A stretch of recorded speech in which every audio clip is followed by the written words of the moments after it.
Hello, everyone. Welcome to the Cosmic Matrix podcast. I'm one of your hosts, Laura Matsue, and I'm here with my husband, Bernhard Guenther.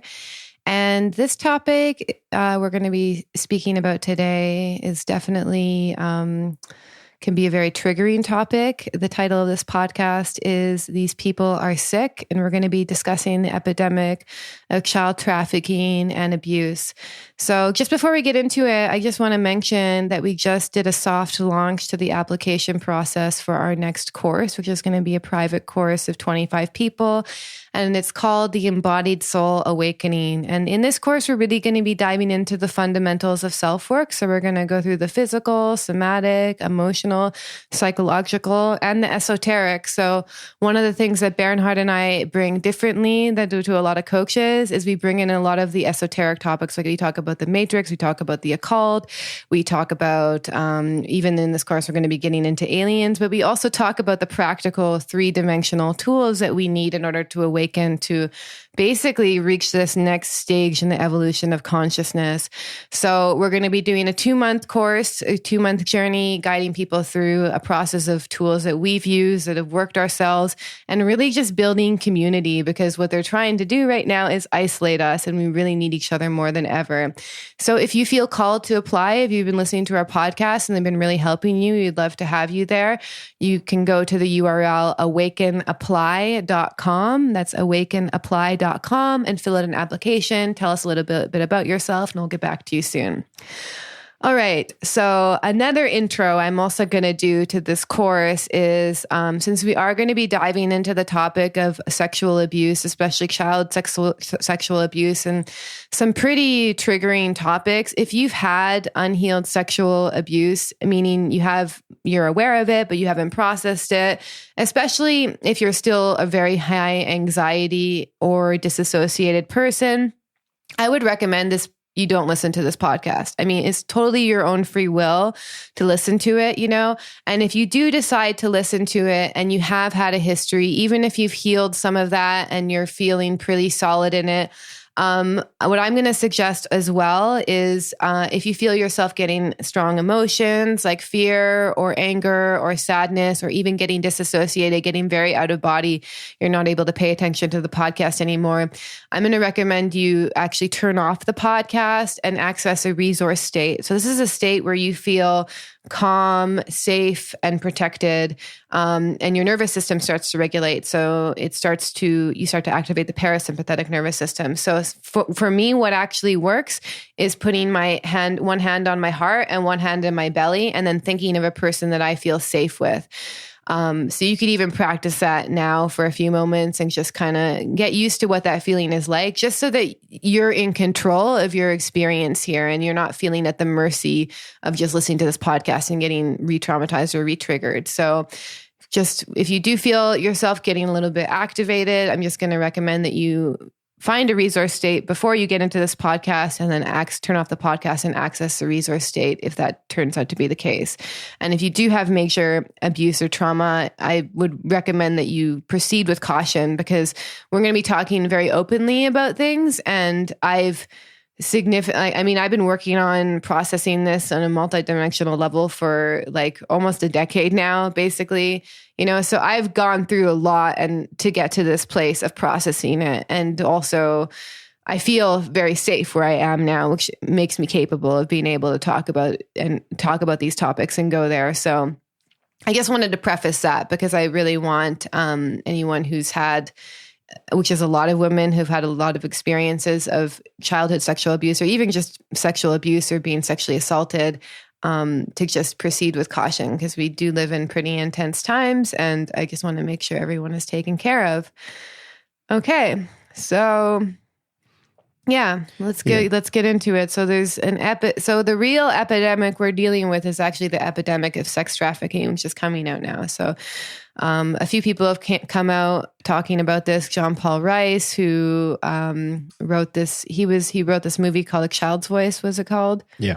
Yeah. Believe it. And he's come out about it. You've talked about it a lot on your previous podcast with David Whitehead. So let's talk about that first and introduce why we're talking about this topic. Yeah. One of the big reasons we also want to address it, because it has become more, I wouldn't want to say mainstream, even popular, but more and more people are speaking out about it. And there has been, I think it was last week or a couple of weeks ago, this hashtag going around on Facebook, Save the Children. So everybody was posting about it, child trafficking, child abuse, sexual ritualistic abuse, and all of that. Obviously, it ties into Epstein and Maxwell, those revelations and all that. And it goes deeper also into, satanic ritualistic abuse, and torture and child sacrifice, actually very, very disturbing topic. So I'm glad you made the disclaimer, because it's really important, because it's easy to say, oh, just make the darkness conscious, talk about these topics. But, sexual abuse is the number one abuse in the world, and everybody to some level or degree has experienced it, especially women, because a lot of that has become normalized or, put under the rug, so to speak. And it was interesting because, on a side note, that all this hashtag Save the Children or Save Our Children, because people equated Save the Children with the Gates Foundation and it was a psyop, blah, blah, blah. But the point is, on the positive note, that hashtag was millions of people posted about this topic and brought a lot of awareness into child trafficking. And there have been even protests, I remember, even in Hollywood, the belly of the beast, about this topic. And finally, some people started speaking out about what truly matters. And besides the whole COVID, PSYOP, BLM, and Antifa craziness that's happening on, agendas of the far left, but on the underbelly, it's interesting how the mainstream media still completely ignores this, what I would also call a topic of all topics. And there's a lot of valid research and facts out there that there is indeed, the cabal or the elite has elite pedophile rings, sex trafficking, child trafficking, and it's global, right? So that interview you referred to by John Paul Rice, I highly recommend. He was a guest on David Whitehead's show as well, so I highly recommend checking that out. The episode is called Out of Shadows, the Hollywood Cult and the Solution. John Paul Rice is a producer and independent filmmaker, and he also recently released a monologue video on, I think it was he did it on Instagram and Facebook, and he really talks out of his own experience and he brings it all together, also incorporating the inner work. But people have no understanding how dark this topic actually is, because we think about, child abuse or sex abuse in Hollywood. We think about Harvey Weinstein and, actresses being molested or like adults, basically. Adults, basically, exactly. But, if you do actually research, this is just the tip of the icebergs. And it looks more like that even Harvey Weinstein has been used as a distraction, like, let's give this guy to the wolves so we distract from what's really going on, especially also in Hollywood, celebrities, the music industry, and it goes right into the political. And it's not just the US, it is global. And the numbers are staggering. And again, I highly recommend looking into John Paul Rice interview, and he's done tremendous research and spoken out about it. And he mentioned that about 5.5 million children are trafficked a year. Sex trafficking, and the average age is 7. So that we're not talking about, because people talk about pedophilia a lot, like preteens, and that's already disturbing, obviously, and to be sexually violated as a teenager. But when you dig deeper into it, it actually involves preteens. Yeah, it gets extremely dark, and I think what we're just basically trying to point at is that the rabbit hole goes deep. But I just also want to acknowledge that, like, it doesn't matter what age you've been abused at. Even if you were abused in your adult life by your husband or whatever, it's all equally traumatic, in a sense that, like, it causes your soul to fracture. It causes you to get out of body. And I also just want to tag on that, if you're still listening and you have experiences of abuse, hearing people talk about it can also be extremely healing. The only reason I'm giving this warning is because I know how I am. And even with this, John Paul Rice interview, like there's this energetic signature to these people who abuse children, and especially preteens and people who are just predatory in general, but there's a specific one in Hollywood and these upper echelons of power. I mean, some people call it like satanic, some people call it like reptilian, whatever you want to call it, I have a lot of first person experience for that signature, and it's that energetic signature which actually is the carrier of the darkness, and it actually ends up re-traumatizing people. So, I just wanted to say that this conversation could be extremely healing for you to listen to, but it could also harm you, and only you are going to know that by being able to stay in your body while you listen. Yeah. So these are. Oh, sorry. Yeah, I just wanted to add to this real quick because. Yeah, absolutely. I also want to say, while this needs to be made conscious of, we are in a collective dark night of the soul. We have talked about this in past podcasts. A lot of stuff is coming out of the shadows, literally, in the world, but within ourselves as well. So this is a natural process that needs to come out to be acknowledged and looked at. However, I have completely compassion, empathy that some people don't look into. I don't blame them because it is very disturbing. I know I'm not taking myself out of the equation. Even though I have not experienced severe sexual abuse, it's still like if you have some basic sensitivity, compassion, and some conscience, it is disturbing. I remember looking into all this child trafficking, sexual ritualistic abuse already in the late 90s, early 2000, and, which goes even deeper, what's not being revealed from Epstein and whatnot. It was very disturbing. I had to take a break, stop looking into it. It was just sad. I got angry and just sad, and nobody would listen to it or acknowledge it. And I was struggling with it. And now I just want to read a little quote from the book Revolution Q by Neon Revolt, which it's a fascinating book, and it goes deeper into this topic as well from the chapter The Same Sick Cult. And that's why it's important, again, this disclaimer. And he writes.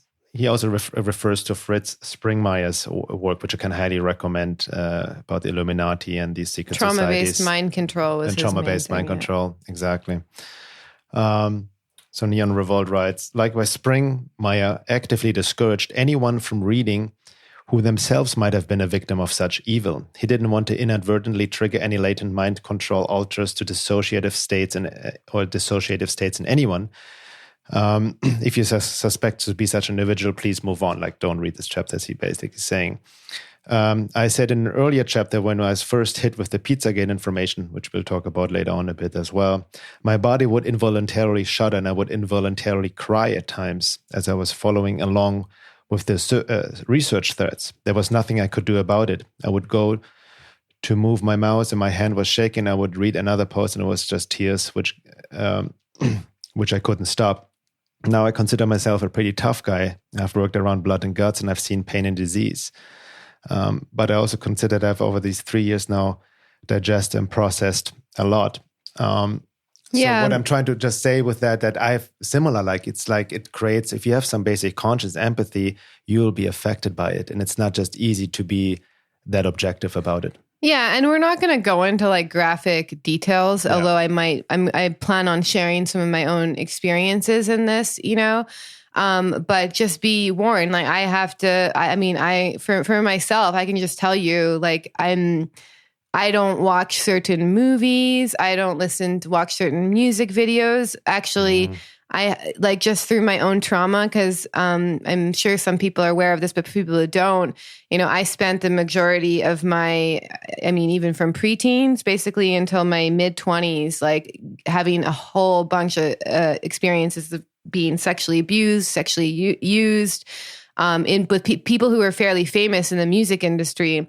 So what happens to me now is sometimes, and I know this is also how these occult forces try and tag into me. There's a few people, there's a few songs that are very famous by people who abused me. And when they turn on the radio and when I hear them, it actually used to activate an altar in me. It doesn't do it so much anymore, but it is enough to get me in a traumatized state. So that's kind of how it works, is we have these little kind of keys that will set something off in us. So whether it's a visual or whether it's a song, it usually works through the senses. So for me, it's like a song, and it's enough to get me.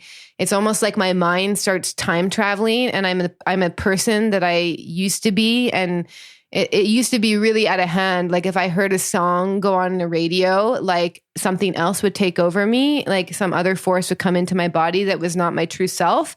And then I would act out almost like the sex kitten programming or something. So that's kind of how it works on like a more subtle level. And so this is also the thing. This is why it's very, important to be very mindful of your body and what goes on with you when you listen to these topics. And you have to just, as an act of compassion for yourself and what you've been through, you have to have a certain set of boundaries around it. Like, even though everyone's hashtagging Save the Children, doesn't mean that you have to go into that research and if it doesn't feel safe and good for you, because what's going on and what I see happening on a spiritual level, like I've spent the last few years actually working with women in my coaching who've dealt with sexual abuse. I would say like maybe 90% of the women I've coached with have dealt with some level of sexual abuse. It's really bad. And they say, I think they said like 1 in 3 women have been sexually abused, or maybe like the official numbers are large, but this is like the official numbers. And majority of women don't remember and they suppress the memory, or they don't realize it was that bad. So they justify it or they make excuses for it, or it doesn't come out until later in their spiritual journey. And some people it comes up in ayahuasca ceremonies, So we're uncovering a lot of sexual abuse that's happened over the years. And so what I'm seeing happening too is a lot of women are actually being called to heal this aspect of themselves because they're reaching their 20s and 30s like I do, especially after your Saturn return hits, and you start really dealing with the impact of that. And so there's an inner process, an inner healing that's been going on collectively, which is also why this has been bumped up to the next level. Like I feel that the collective consciousness, even though Me Too has been used as a diversion, there is truth there. The collective consciousness was only ready to look at it from the Me Too version a few years ago. And now they're ready to look at it from a deeper layer, which is also confronting. Even the Me Too thing was like, even though it did get hijacked, there was a lot of truth in it. Like that was the craziest part for me, is to live in a world where these things happened. And not only they happened, they were the norm and people ignored it. And I was just being used and along for the ride, So that was the biggest thing. So it's really important that we develop the strength, or the people who can develop the strength to get into these conversations about it, because it really feeds off of silence. And it also feeds off of unhealed trauma, which is, again, something that we're all being called to do. Yeah. Thank you for sharing. And what you just said reminds me, it's a very important point in terms of, in the bigger picture, the evolution of consciousness and making the darkness conscious, and there are several stages. And even the collective needs to be on a certain level of being collectively to acknowledge this information, to make the darkness conscious.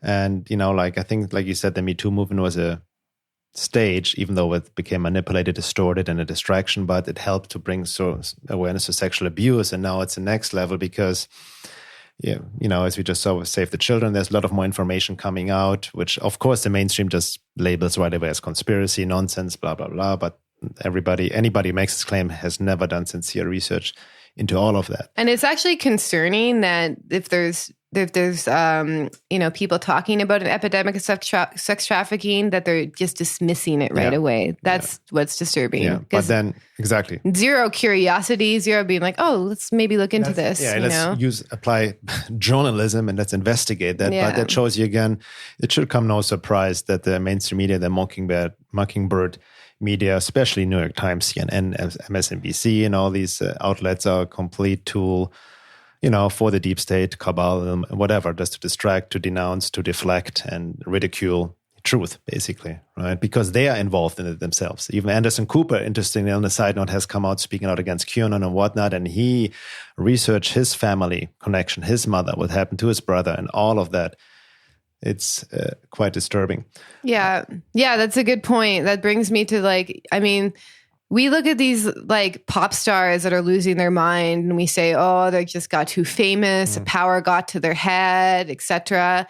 No. These have been seriously sexually abused, used mind control. And I know because I was actually down that road where I was getting more out of body. At a point, this is very common when people have sexual abuse. It's you get abused, very young usually, or whenever it happens, and then you start to self-sacrifice yourself. You start to self-objectify yourself because you learn that the only way that you can get love, and you decide that the only way that you can get value is through sex, is through that kind of validation. And but it hollows out the soul. So then you have to start taking drugs in order to mask it up for the most part, you know? And then you end up in all sorts of tricky situations, but it's like it triggers this alternate personality, and it begins. Like this abuse begins also, what Gabor Mate talks about, far before the abuse actually happened. So, you know, Gabor Mate really points this out a lot in his work about healthy attachment figures and the importance of healthy attachment figures. Because if you have a mom or father who's really attuned, paying attention to you, really cares about you, loves you for who you truly are, not who they want you to be, then they're going to, if you came home and you got abused by someone, they would know, you know, not to say that they were psychic, but that's the level of connection that your parents need to have with your children. And we need to have with our children as well. I'm not a parent, but I'm speaking to the parents, you know, so that's what protects us. So, you know, he really says that the disconnection happened before the abuse even happened. You know, the abuse is actually just basically a symptom of not having a healthy attachment figure in our lives, you know? So that's what we're dealing with, is we're dealing with this breakdown of the family. And this is why the predator always knows exactly who to go for. He knows who is not being neglected by their family, who is kind of, you know, they know who's vulnerable. They can sniff them out. It's easy to tell, you know. You can tell a child who has a healthy attachment figure versus a child who doesn't have a healthy attachment figure, because they have certain ways of being in the world. Usually they're more, especially when they get to their preteens, they start exhibiting signs of trauma, like early alcoholism or drug addiction, all of these things. Even when you look into the stories of what's his name, Jeffrey Epstein, you know, he was looking for certain girls as well, and young girls too, younger than what is being advertised as well. So we're hearing stories from Virginia Giuffre. I don't know how to say her last name. I hope that I'm saying that right. She came out and she got abused when she was like 13, 14, 15 or something, you know, but it's even younger than that. So I just want to point that out. So, but what the collective is ready to look at now is 15-year-olds basically. So that's why she's coming out. And that's why even the mainstream media is writing about her. Yeah. And it goes even darker and deeper from that, because based on my research and what a lot of other people uncovered, what John Paul Rice talked about, David Whitehead, ties into the work of Ted Gunderson as well, sexual ritualistic abuse. We're talking about literally preteens. Ties also into the case, maybe some of you have heard, of Aneka Lucas, who was a sex slave to the European elite at the age of 6. And she has come out recently over the past few years and talked all about that in disturbing detail. Again, it's, you know, be very mindful where you're at and what has happened to you if you listen to her work. I actually was in contact with her 6 or 7 years ago. I posted about this documentary. It's a German documentary, and I have to find it again. It was on YouTube, about this elite pedophile ring in Belgium, which she was part of. And I, you know, posted about it on Facebook to bring awareness, to speak out about it. And it's a very fascinating case, which back then nobody knew about, talked about, and it was kind of put under the, you know, was thrown out of the courts because everybody's in it, all the elite, right? That's why it's not being exposed, because even the judges are in it. You know, that's what's happening on the side note now with the Obamagate and all of that. What they are truly trying to cover up is the Clinton Foundation and their ties to the, you know, global sex trafficking, child trafficking, and all of that. But, you know, so she contacted me. She thanked me for, you know, spreading awareness. And we actually got in contact personally. We talked on the phone a few times, and then she told me some gruesome details, which I don't know if she has even told about. And she also needs to be mindful who to name, because a lot of people are getting quote unquote suicided, right? But more and more is coming out, and people are speaking about it. So that's very important. But addressing what you just said, and John Paul Rice made the same point, it's very important to understand, well, we need to bring out the awareness of what's happening. And again, it's not even like what I alluded to before, just quote unquote just rape, which is also sexual abuse, as horrible with teens as it is already. Now, I'm going to diminish this by any shape or form. But when you go really deep into it, it's actually not even about sex or rape anymore. It is about child sacrificing. Children are literally being tortured, being sacrificed, blood rituals. And this is a 1,000-year-old cult that's been going on for ages. And the elite and celebrities are involved in it behind the shadows, literally. And ultimately it ties, and we'll get into that as well, into the hyperdimensional matrix, because these are these forces, these occult hostile forces, which are feeding through the human puppets, all these psychopaths, sociopaths, these predators. And that's the energy you talked about, what you felt, right? It's like something else is coming through them that feeds off of that loosh, that torture, that low sexual vibration of rape. Yeah, exactly. And this is kind of, the even bigger elephant in the living room is it actually tends to relate to past lives. Like Pluto and Scorpio generation relates to past lives. So what I found through my own experience and through my own spiritual journey is that I have a lot of Pluto placements. I'm not going to tell you what, but I have quite a few strong ones, And so and this is getting way out there for people. So, but I understand that when you're listening to this podcast, you're pretty open-minded. So I basically, just to give a recap, very early on in life, I experienced like sexual abuse, basically. And it's been happening for a long time. It's a big, big soul lesson for me, And when you look at my astrology chart, when I went to see a few healers and psychics, basically what happened on a soul level is, and you see this in my astrology chart as well, it's very dominant, is that there was past lifetimes in the occult dating even way back to Egypt when I was very young and I was sacrificed to one of these Egyptian gods in order to gain more power because I was like some poor person back then. But then through giving them permission, I gave them permission to like enter my body and almost have a certain energetic template in me. And this went on for lifetimes. I'll give you if you know anything about astrology, this is like South Node and Scorpio stuff. So if you have like these kind of Scorpio placements, there's a part of your soul which really wanted to consciously experience the darkest of the dark, in order to grow and learn and go through that kind of shamanic journey through the underworld. So that's kind of what happened to me. And then obviously when you get born into this lifetime, it goes unconscious, but the way that it plays out is in certain soul contracts and certain experiences that had to happen. So I basically, even all the sexual trauma and abuse I experienced, that had to happen for me to learn this larger soul lesson. It was basically the ultimate evolutionary push to evolve. For some people, it breaks them. They go into drug addiction. I almost killed myself. That was my breaking point. I had some divine intervention.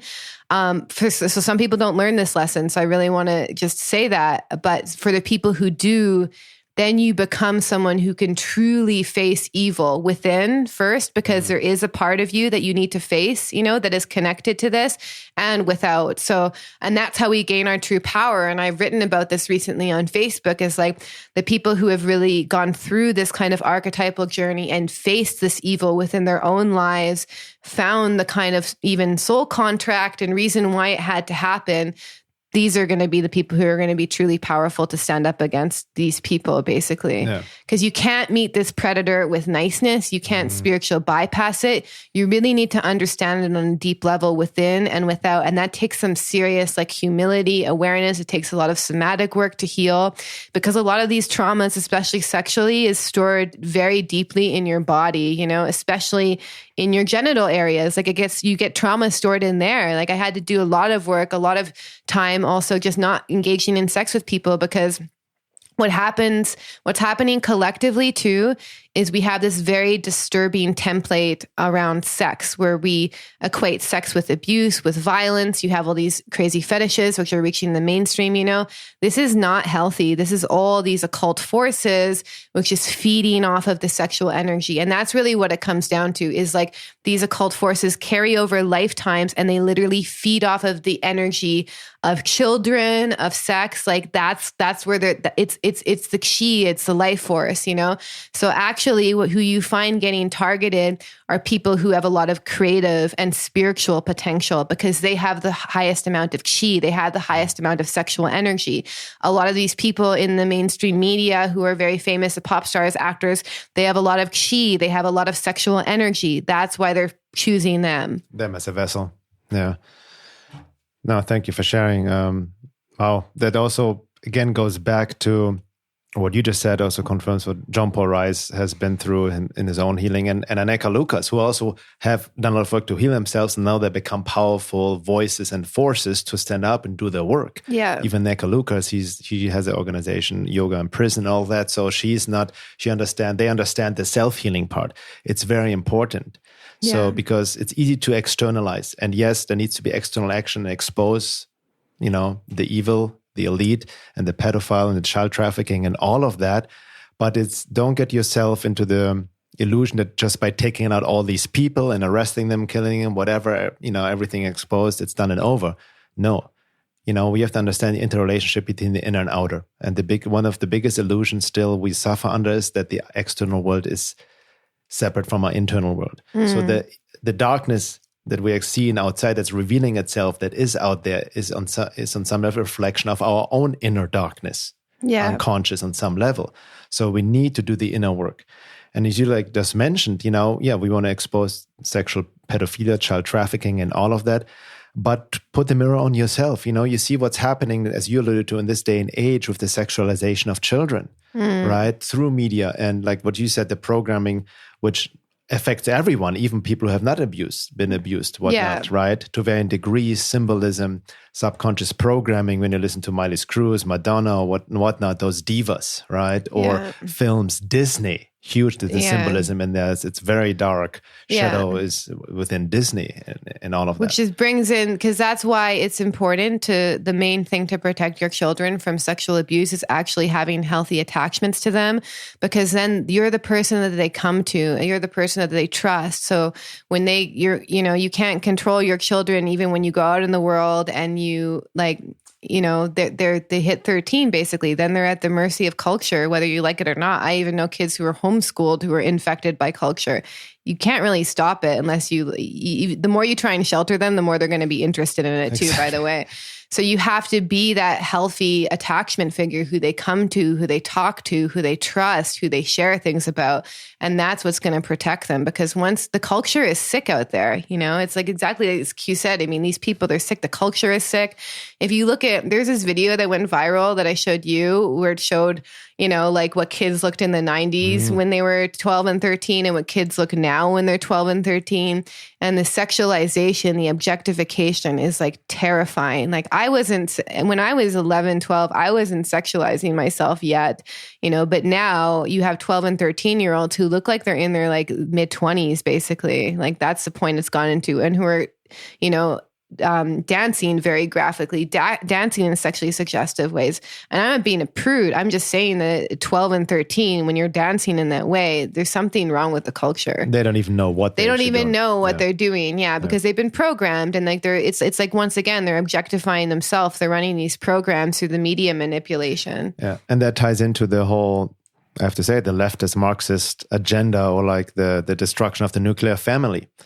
The sexualization of children, right? Which we see, there have been, I remember articles in Teen Vogue, which their audience is early teenagers. Yeah. Normalizing, teaching them how to have anal sex, normalizing prostitution. Not even early. Teen Vogue tends to actually be read by 11 to 13. Yeah, that's disturbing, and I'm not against anal sex, whatever, to each their own, but can we just first teach children about healthy relationships and sexual energy in general, and combining sex with love and what is the true power of sexuality? Because you said it's not about demonizing sex in the other way and go the religious shaming thing, but there's an abuse of sexual energy, as Gurdjieff would say, the normalization of sexual pathology, which we see even in the mainstream with normalizing quote unquote violence, what's it film that got popular, the book 50 Shades of Grey, right? And all of that. That's a big red flag.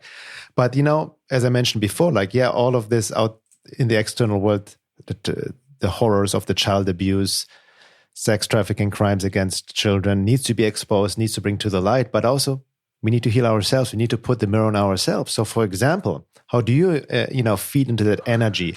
Do you sexualize yourself on social media? Where did you learn that? Where did you Where learn? are you What do getting you out of it? unconsciously in social settings? I'm talking about men and women alike, the way you dress, in all of that, how do you justify it? Or in the neo-tantric movement, where a lot of people use so-called tantric practices to cover up their sexual addictions or pathologies, or spiritualize their sexual addiction. Mm-hmm. And again, I'm not going the other extreme to demonize sex, because sexual suppression is also the modus operandi of the matrix, or over-sexualization. And Wilhelm Reich has talked about that a lot as well.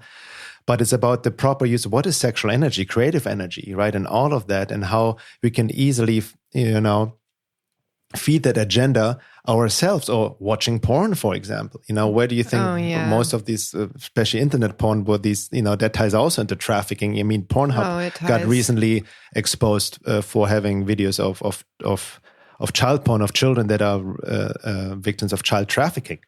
Yeah, exactly. I knew someone who actually, I'm not going to go into detail, but I know someone who is involved in that industry. And I met some women who were went on to become famous porn stars. I knew them when they were 18.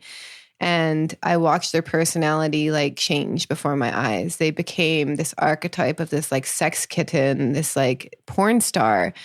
And I'm sorry, there's not a lot of ethical porn out there. A lot of these women are very out of body, very traumatized, very addicted to drugs. I know that's a stereotype, but I actually saw this for myself in that industry. And, and then even when we're watching porn, we're tying into that energetic frequency. Not only that, it's very disturbing. If you hang around some porn stars in Hollywood for a bit, you would be like, Jesus, now I'm getting off on their trauma if you're watching porn, and to each their own. But I'm just telling you that there's some serious darkness there. And a lot of the times, supporting these industries, we're actually supporting traumatizing these people, because we're objectifying them in the same way that their abusers did, basically. Yeah, exactly. And I know that's hard for people to hear, especially with porn addiction, but it's the truth. I can't, there's no way that I could watch porn after what I saw, when I was around these kinds of people, and just seeing, even now later in a greater context, how traumatized they were and how they just sold themselves for a lot of money. Yeah. And also, again, we're not shaming anyone. I'm not taking myself out of the equation. I watched porn. Nobody taught me anything about sexuality and whatnot back when I had in puberty, and then with my friends, we had VHS tapes going around and whatnot. So that's unfortunately nowadays is even easier access. Literally kids in their very early teens, you can go to the internet and, just that's how people, the kids are being even taught how to relate in real life to the other sex. Yeah. Right. So that's very damaging. And I'm not, again, going we need to censorship all of it. It's very complicated, and many different aspects come in. But what I'm saying, it all has become so normalized. And there's an agenda behind it. It also ties into destruction of the family, because what you alluded to, the family unit is so important, because as you spoke about as well, these predators mechanically naturally target the weakest link, the victim, right, who are already traumatized. Yeah. And also John Paul Rice talked about it, that, these millions of children that are being trafficked are literally taken from families that are completely disrupted, so to speak, so they have no voice anymore, and they gladly, even in Aneka Luka's case, as disturbing as it sounds, but it's the truth.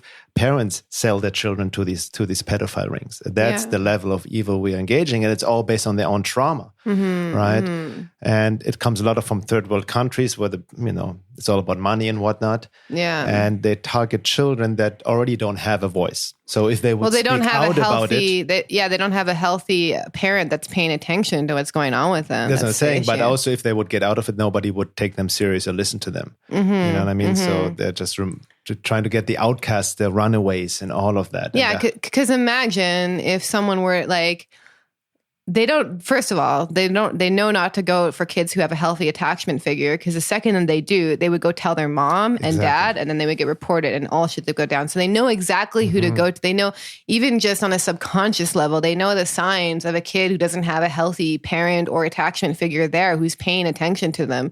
Because any sane, healthy parent who's paying attention, they would know that someone was preying on the children. They would go to the police right away, right? But they know exactly who to go to. They know exactly the signs. And I know because that's what happened to me, and even growing up, like I blamed myself, but from like, there was a huge, again, astrologically, there's a reason why this happened, but I had no like solid emotional support figure in my life. I had people who loved me and saw me from who I truly were. I had grandparents, but they weren't there. They weren't watching me. They weren't around me. For the most part, I was just kind of on my own, doing my own thing or whatever. I had, it was neglect basically to some extent. And so they knew that to target me because I was like very all over the place. There was no one paying attention to what I was doing. They knew exactly. And what they're doing too, and what they started doing to me, by the way, is they're getting to kids online. This is the main thing. So on Instagram, on TikTok, on whatever the social media platforms is, on Snapchat. For me, myself, it was like IRC. I'm going to show my age by mentioning that because this is like an old chat platform, right? So I started using the internet around like 11, I think. Yeah, 11. And I used to go on these chat platforms and I would like pretend, because I wanted to be cool. So I'd be like, I'm 13, and people would still prey on me on there.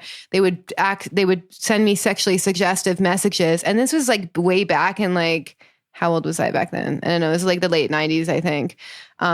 So this was way back then. So imagine how bad it is now, because now we have video. You can take a photo of yourself, all these things. So imagine these kids who aren't loved, who aren't getting paid attention to, who now have access to all of this technology, who can take a video of themselves, who can accept a video. It's like, you got to really, like, it's like Gabor Mate said, you got to hold on to your kids, but you also got to be aware of this social media that they're using, because the predators are 100% using Instagram and all these social media platforms to find your kids. Because that's what they did to me. That's how they found me.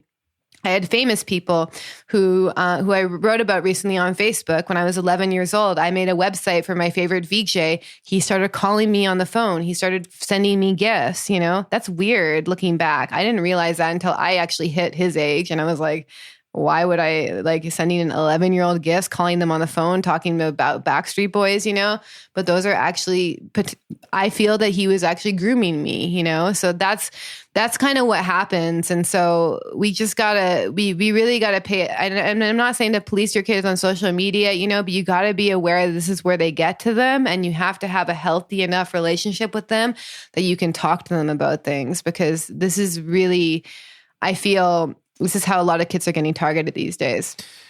Yeah, and also like, not to go deeper, but because I know obviously know your story, and talking about famous people, there have been a couple others very famous celebrity actor and musician whose names we definitely don't want to mention here right now. But it was so fascinating in your story and throughout the years that you've definitely been targeted, and almost like, you could see it multidimensional of what you just shared from past lives and whatnot and soul contracts. But it felt like with you, like, in your traumatized state, they were like, from a hyperdimensional perspective, your occult perspective, trying to feed off of your own creativity, your own light. That's what they do. Yeah. That's what we have to understand. True evil is they lack creativity. They're in the complete dark side of the creative principle. They can't access light themselves. Exactly. Yeah. So they target even very gifted children, children have light, a lot of creative energy, which is sexual energy, is essentially creative energy, right? To shut you down, to divert you. And also they know your soul trajectory. So they were also trying to interfere with your soul mission, with everything. And it was interesting in your case because your life could have gone easily end up for the fate of other children or women out there. But there was something within you, like what I would call the spiritual immune system, or some divine protection along that always kind of interfered you just at the right moment. Yeah. Or because you also, what I admire in you, like you didn't, a couple of famous people, like, contacted you even again, well-known actors who, like every other woman or girl would like, oh yes, I'll go with you because of the fame projection. And like, oh my God, I can't believe he contacted me. But part of you right away, like, hold on, that doesn't feel right. So you didn't take the bait. Yeah, exactly. I mean, at a certain point, there's a couple of things that happened that protected me in the spiritual immune system you're talking about. Number one, I experienced a very traumatic experience where I was basically like sacrificed to a guy by someone who I trusted, when I was around, I think it was like 18 or 19. And then I had a nervous breakdown. And even though you might not think that's a spiritual immune system, that actually is a spiritual immune system, because my psyche broke from one of the experiences. Then I did end up spiraling, because I went to, I immediately got put into, to see a psychiatrist. He put me on an insane amount of drugs. I've talked about this before. The psychiatrist also worked at the same hospital that they did the MK Ultra experiments at. So there's extremely dark energy at this institution. And so what happened is I became very sexually traumatized. I was handed off to a psychiatrist. I was put on a crazy amount of drugs just to numb the pain. Didn't even suggest therapy, which is really fucked up. And then it ended up spiraling even deeper. So you see this, like, Tom Montek has an article about this, how they try and disrupt the timeline, and then you get back on track and then try and disrupt it again. That happened to me a few times. And then at one point, I mean, there was a very, very few instances of like really divine intervention. And then at a certain point, that spiritual immune system started to kick in. But with the individual that you're mentioning, there was a certain point where I talked to this individual on the phone. He's very famous. He's been nominated for like Academy Awards type level actor, very famous, like A-list. And he talked to him on the phone, and I just knew, like, I felt this sinking feeling. And I was like, this is an extremely dark energy. If I go meet this person, I'm going to get extremely traumatized. And I just knew it. I didn't even actually know how traumatized I was back then, but I just knew it. And it was this like, it's psychopathic level energy. And this is what these people are dealing with, is that these celebrities are sociopaths, psychopaths. This is what these forces work through, right? And if you start even to become a little bit more sensitive, and especially, for me, it was also getting off the psychiatric drugs that started to wake me up, and because my sensitivities turned back on. When I was on the psychiatric drugs, I was just a vessel to be used and abused, basically. That's the main issue with these drugs, especially the stuff that I was on, which is benzodiazepines, which just shuts off your nervous system. And your nervous system is so essential for detecting danger, for detecting things in your environment. It is so important, But basically, you need to actually have these abilities turned back on to even realize who these people are, what they're doing, So that's why a lot of these actresses and actors that go insane, they're found to be on all the psychiatric drugs because they're shutting down their soul, basically. And that's what they want to get you to. But yeah, for a lot of people, who have a lot of creative potential, who have a deeper soul mission, as I said before, that's who they're targeting. They always they target the people with actually the most amount of light. Yeah. And you have to understand that, especially Hollywood celebrity culture, a lot of A-list actors are engaged in the satanic cult. Not, also all of that is coming out more and more. We're not implying, like also John Paul Rice said, not everybody in Hollywood, but it's known, like, again, a lot of them. A lot of them. It's true. I mean, there's underlying, what about the children, right? Yeah. And you have to understand what they also hide behind is like the celebrity cult. So many people put celebrities on a pedestal as if they are the holy or know-it-all and project qualities they don't have. They can be like this person you mentioned, like, master deceivers, right? Yeah. Like pure psychopaths. They can appear as compassionate, confident, eloquent, charismatic, and all of that, but you have no idea what's lurking in the shadows. Yeah. You project an image onto them. That's why it's so hard to expose this cult. A lot of people, it's hard for them to put their minds around that even Tom Hanks may be a pedophile, the ultimate good American, archetype, so to speak, right? But if you do the research and like the connections, his disturbing Instagram pictures and whatnot, where it's all leading to, there's a fascinating documentary. I highly recommend to check it out. It's called Pedogate. 2020 is 2 parts. It always gets kind of, I think, censored on YouTube, so you got to check out BitChute.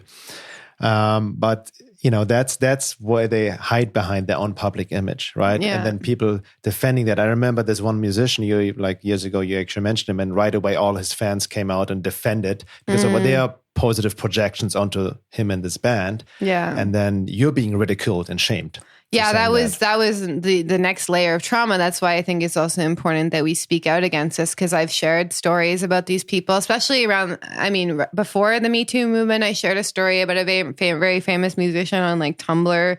I got just attacked. I deleted it again when the Me Too movement. I thought it was going to be cathartic for me to share. It kind of was. I've shared about it without naming names. I think that's more of value to me, because the point is like, I actually don't want to be connected to these people. Like the people who know me, who've known me for years, know who these people are, but I have no desire. And this is how you know you've healed, is I have no desire for revenge or anything like that. On a deeper level, I do know that there's karmic consequences for abusing people like this. And if they don't deal with that in this lifetime, next lifetime, it's not going to be a great experience for them. And I've seen that play out for some of them, actually. So I have faith in universal law. Universal law. Yeah, exactly. And who knows, who knows, and I hate to say it, but there was some dark shit that I got into exploring the occult, even in previous lifetimes, which you see written all over my astrology chart, so there was a desire, even in my soul, to know darkness, even in the point that it became unconscious and the darkness became externalized. So that's a deeper lesson. And that's when you really start to master this Pluto lesson, is when you understand that the seed of evil that you see out there also exists within you. And if you don't understand that within you, it will take over you. It will control you. It's like, that's the meaning of true shadow work, is understanding everything evil you see in the outside world has a seed of potential, at least within you. And without understanding that, it actually can control you. And that's why a lot of the work that we do is actually true shadow work, is true understanding that part of yourself so that it doesn't own you. Yeah, the trauma healing, our own shadow needs to be healed and integrated and healed, and all that with sincere self-work, because you're right, because you don't want to fall into the trap of revenge, which took over the Me Too movement, the externalization of victim blame.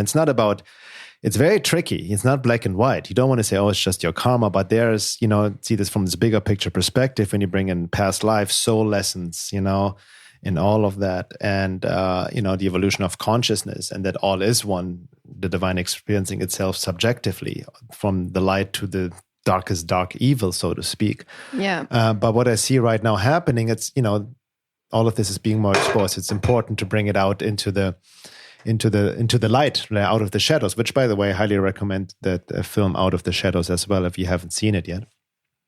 But the danger I see right now, if people have not a certain level of sincere self-work, self-awareness, taking self-responsibility, but only externalize, then, with all of this stuff coming out with the children, there's anger coming up naturally, as is for me, So there's righteous anger that can be used as initiatory for action to make your boundaries clear.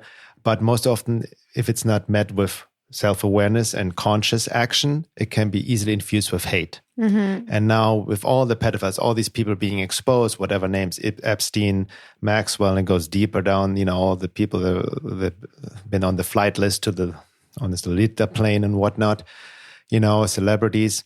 If you now project hate onto them and just wants to take them down, you become what you fight against. And that's what the Matrix feeds off of. Yeah. So I'm not implying to go the opposite end, just to love and light, or they're all forgiven in all of this. No, there needs to be people held accountable, right? It needs to be, the anti-divine forces need to be confronted, and that's in light of the warrior archetype.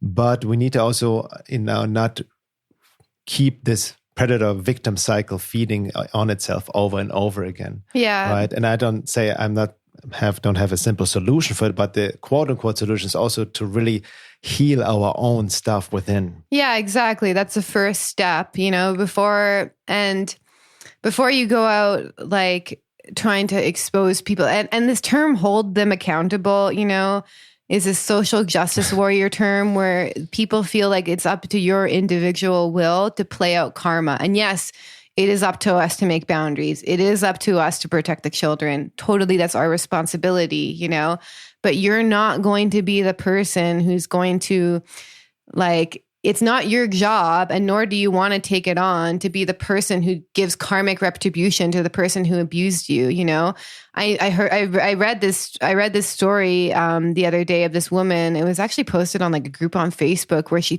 shared about how she basically, you know, showed up on the doorstep of the man who abused her as a child and shot him and went to jail for like 15 years. You know, which is. Part of me is like very inspired, but at the same time that, like, you know, there's that probably didn't help her. It was probably a big soul lesson for her to go to prison, you know, but this revenge aspect, you know, it can be avoided, and it can be avoided through our own inner healing. And just also when we do that, we actually see that there was a deeper soul lesson, why it had to happen, you know, and then we can even express gratitude for learning that lesson, because especially during these times of darkness, we need to be like masterful shadow slayers within and without. We're going to see some shit get exposed, especially in the next few months. I feel like we're just watching a crazy movie right now, and we're going to have to be psychologically prepared for it, or we're going to have to know how to, you know, make boundaries around what comes out, because I really feel that it's going to get even darker, basically. Yeah.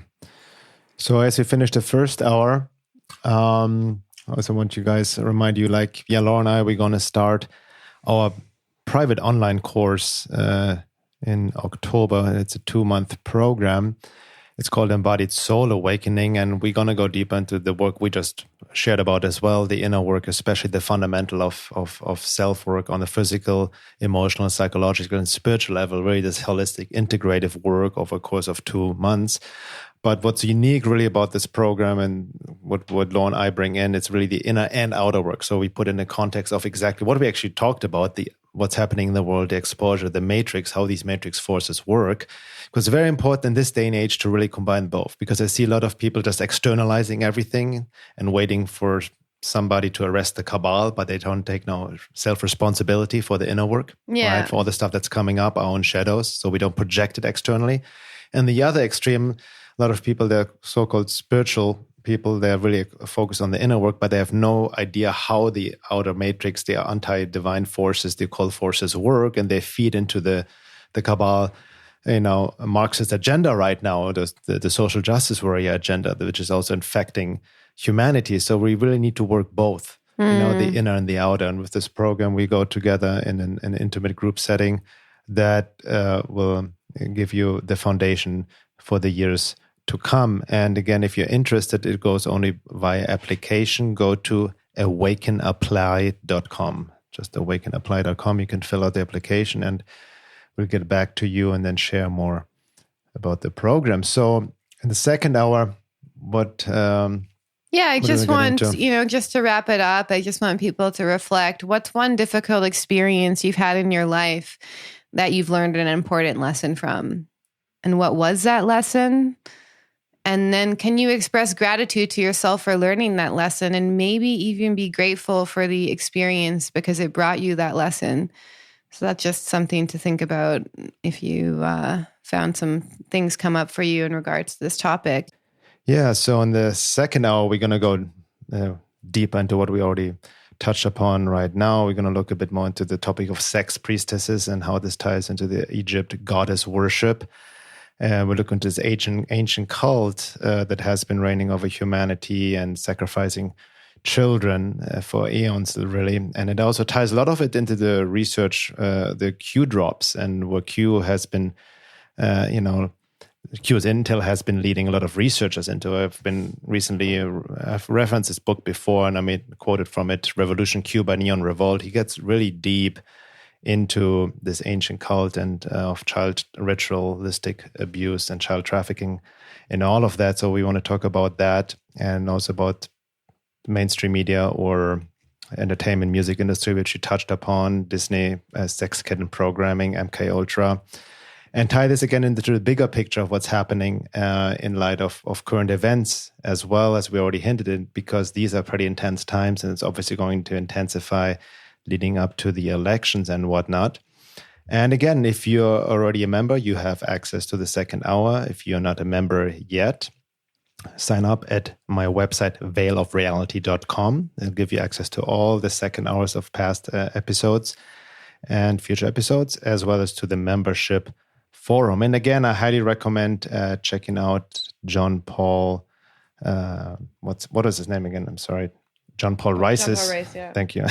Interview with David Whitehead. And also check out my interview with David.